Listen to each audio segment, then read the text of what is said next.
All right, so let's talk about hearing, which is also known as audition. I always like to tease my in-person students. So you guys all prepared a piece for your audition, right? Psychology jokes, so funny. Anyway, it's just another word for hearing. It's very similar to vision in the sense that hearing relies on waves, in this case sound waves, and frequency and amplitude are going to be important measures of the waves and the impact that they have on our ears. So frequency determines the pitch of the sound. So low pitched sounds will be lower frequency sounds, and high pitched sounds will be higher frequency sounds. This might be more familiar to you if you're familiar at all with stereo systems or something like that, because you know about speakers and stuff like that. Amplitude is going to be how loud the sound is. So high amplitude sounds are louder than low amplitude sounds. So very similar to vision in that regard, that we've got these waves that our sense organs are going to rely on. Okay, now here we have the ear. I don't know why this picture is like sort of lavender. Got it out of our textbook. But here's how sound sort of progresses through our auditory system. First off, let's enjoy the outer ear for a second. That outer ear is the pinna. So this is the part that may be pierced on people's ears. It's all convoluted. It's got all these ridges and things like that. That's to help ensure that the sound waves get funneled into the auditory canal, where the sound waves get compressed and then ultimately have their impact on the eardrum, which is going to vibrate in response to the frequency of the sound waves. So in the outer ear, we're going to go from pinna to eardrum. You can kind of think about your outer ear as being the parts of the ear that can be seen from the outside. Like the eardrum really can only be seen if you go to the doctor's office and they use an otoscope, but it can be seen from the outside. The middle ear is this section that contains the three bones, the bones of the middle ear, and then you'll notice there's a big space in there and a tube that's kind of extending down from that open space. The middle ear is really subject to ear infections, middle ear infections. And the reason for that when we're little is that bacteria can move up from our eustachian tube up into that space that is the middle ear, and they can set up a little colony in there and start breeding and reproducing. And you know how bacteria are. They go from 1 bacteria to 2 to 4 to 8 to 32 or whatever really fast, right? So they're in there multiplying. Don't judge my multiplication, I skipped one. So they're in there multiplying and getting bigger, and then of course they also like to take root in things. And so the thing about middle ear infections is they cause pain as they start to push against the eardrum, because the bacterial colony's gotten so big it starts to push on the eardrum. And also the bacteria, because they like to grab onto something and root in there, they can eat away the bones of the middle ear or damage the inner ear also by piercing the cochlea and stuff like that. So middle ear infections are much more common in childhood because the eustachian tube that joins the mouth to the middle ear is a lot shorter when we're little, and also because little kids are more likely to eat laying down. Babies who are drinking from a bottle might be laying down while they do it and things like that, and so it gives a higher probability of bacteria getting up there. Okay, the last section is the inner ear, which is made up of the cochlea, which is then connected to the auditory nerve that will send the information up to the brain. So let's zoom in. All right, so there's that eardrum vibrating in response to the sound waves, and then we see the bones of the middle ear. And some of you may have had the proper kind of biology class that taught you the proper names for the 3 bones in the middle ear. I, being a psychologist, learned the names as the hammer, the anvil, and the stirrup. And what happens is the eardrum vibrates, and that gets the hammer vibrating, which taps up against the anvil, which then taps up against the stirrup. And then the stirrup taps against the oval window of the cochlea, the cochlea has been all stretched out here. Let's go back and look real quick. The cochlea is that thing that looks like a snail. It's bluish, whitish, looks like a snail. Cochlea actually means snail, so it's very convenient. We've stretched it out in this picture so that we can see the insides of it. So the hammer taps against the anvil, taps against the stirrup, which taps against the oval window of the cochlea, which then causes this fluid that fills the cochlea to start to vibrate in response to the frequency of the sound wave.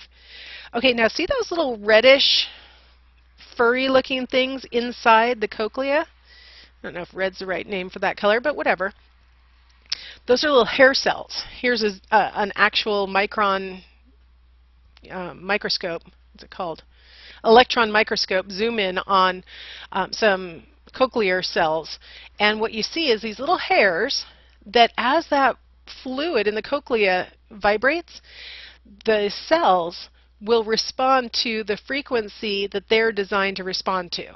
So each of those little clusters of hair cells is designed to respond to a different frequency of sound wave.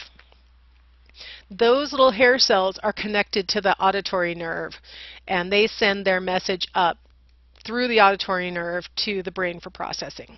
So lots of steps in hearing for you to lose your hearing. So let's talk about that. Actually, let's talk for a second looking at this picture. So the cochlea is a fluid-filled tube. If we go back to my inner ear infection description, if the bacteria root in on that cochlea and start to eat away at it, which bacteria does, if the water inside the cochlea gets perforated and the fluid leaves, the person will lose their hearing. It kills the hair cells, and that's it. They're done. Can't hear anymore. So inner ear infection, or middle ear infections, are really nothing to take lightly. You know, yes, your eardrum can rupture, and that's like the most obvious thing that people think about, but it could, on the other end, damage the cochlea permanently.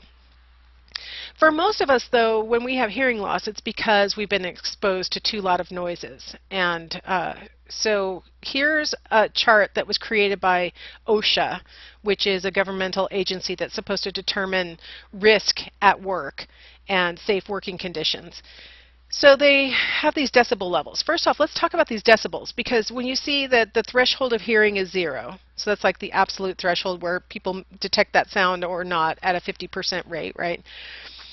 When you go from 0, the threshold, to 10, that's not like 10 is 10 times greater. It's a logarithmic thing.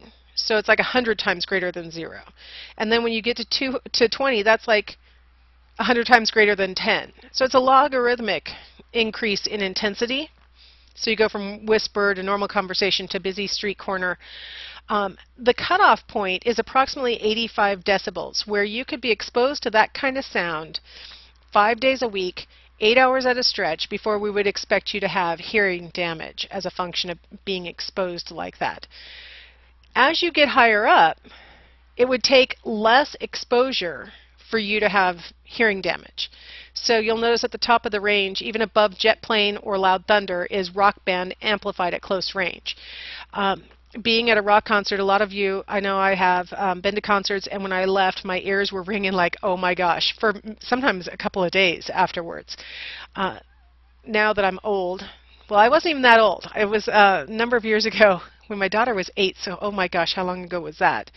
It was like 2000, 2001. I took her to a Backstreet Boys concert, and I had the good sense to give us both earplugs because it was freaking loud in there. And her being 8, it could have hurt her hearing permanently. Turned out it wasn't the rock band that was so bad. It was all the screaming little, 12, 13-year-old girls that were there to see the band. But anyway, you got to protect your hearing, because one exposure, the higher the decibel level, one exposure can produce lifelong hearing damage. So you got to protect your hearing. Once you start getting over, probably 100, you're really at the point where one exposure is enough that it could actually permanently damage your hearing. Modern kids are starting to get hearing loss much younger. People are experiencing hearing loss at the age of 30 that used to be seen in the 50s and 60s, and they're attributing that to earbuds and listening to your personal music too loud. Those are damaging, especially when you do it a lot. If you're listening to that music at, let's say, 90 decibels every day all the time, like I see a lot of my students on campus doing, that can produce that kind of hearing loss that you're not necessarily thinking it's that loud, but chronic exposure is the problem. Now, how do we localize sound? How do we know whether the sound's coming from the right or from the left, stuff like that? That's why you have two ears, one on each side of your head, is so that you can localize sound. Anything that's in front of you, of course, you can rely on your eyes to help you figure out where the sound is. But if something is out of your field of view, to your right or to your left, the sound waves will hit whichever ear is nearer sooner, and your brain concludes that the sound must have come from the right. Interestingly, just today, there was a news helicopter hovering around our neighborhood because something exciting happened, and so my husband's perception was that it was to the south of us, and my perception was that it was to the north of us, because when you've got a helicopter, it's not in front of you, it's not distinctly to the right or the left, it's more above you, and it's hitting both ears equidistantly. So we had to do a significant search, and then when we finally found it hovering, we're like, oh my gosh, I can't believe it was more to the west of us. Both of us were looking in the wrong direction. But that's, when it's hitting both ears equidistant and it's not in front of you, you have a really hard time figuring out where is that sound coming from. But if it's ground level, if you aren't seeing it and it's hitting one ear before the other, your brain concludes it's off to that side. If it hits both ears simultaneously and you can't see it, your brain concludes it must be behind you. So having two ears, one on either side of your head, is really useful for localizing sound. Okay, let's go ahead and stop here, and we'll come back and we'll talk about touch and smell.